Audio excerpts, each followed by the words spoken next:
Good day, everyone. So today we'll continue with the series we started on the last video. So we'll continue on that today, and that is on effective feedback. So if you could remember in the last video, I talked about how an effective feedback ought to be and some do's and don'ts of an effective feedback. So today we'll continue that, and I'll give other do's and don'ts of an effective feedback. So I hope you've been able to use part of what I said in the last video in your feedbacks to your learners and your feedbacks to your children as well.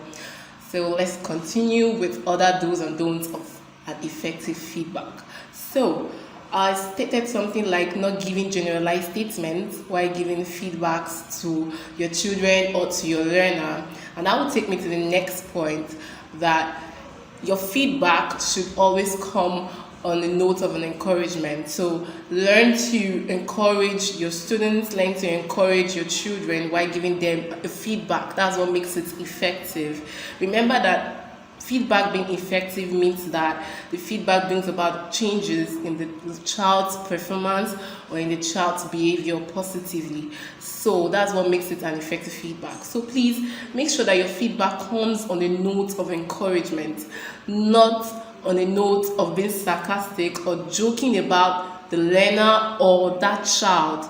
No, it's very wrong. So when you're giving a feedback after you've graded the child and you want to give a feedback, please don't give a feedback and try to make the child feel worthless, like I said, and try to make the child feel he or she can do much better than he or she has done.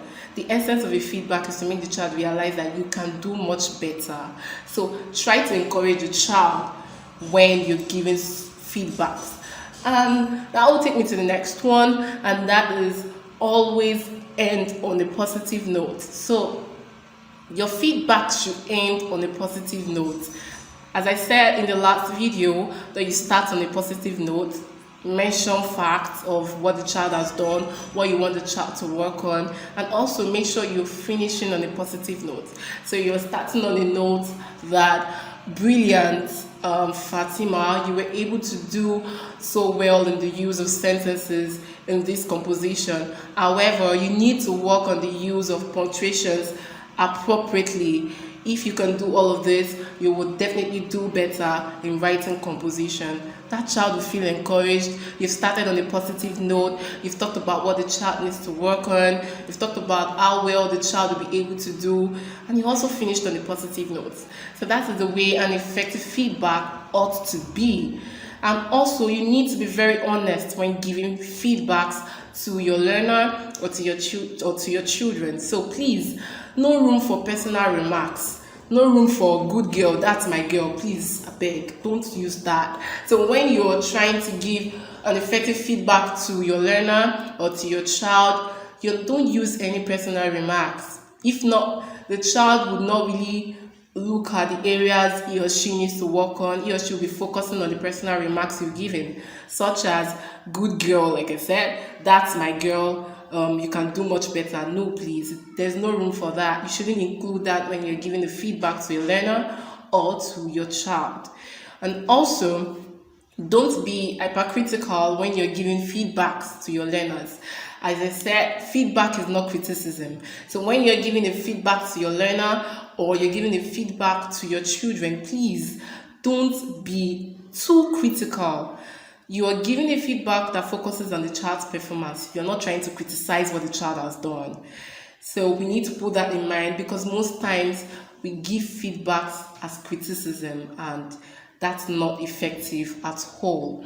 And also, when you're trying to give a feedback to a child, we should learn to make sure that the feedback focuses on that exact task of the child. So don't give a feedback that the child would not be able to practice. Giving a feedback that is so ambiguous that the child will not be able to understand. Make sure your feedback is clear, precise, and can be understood by anybody. That is the way an effective feedback ought to be. So we're going to stop here on the do's and don'ts of feedback. Thanks for watching, and I hope that we are able to use all of this and correct some lapses on feedbacks that we give to our learners and to our children. Thank you very much. If this is your first time, you can follow me on all my social media pages at Autumn by Esther and at the Chic_Teacher. You can also find my videos and more on my YouTube channel at the Chic Teacher. Don't forget to subscribe and click on the notification bell to be the first to get every of my new video every week. Cheers!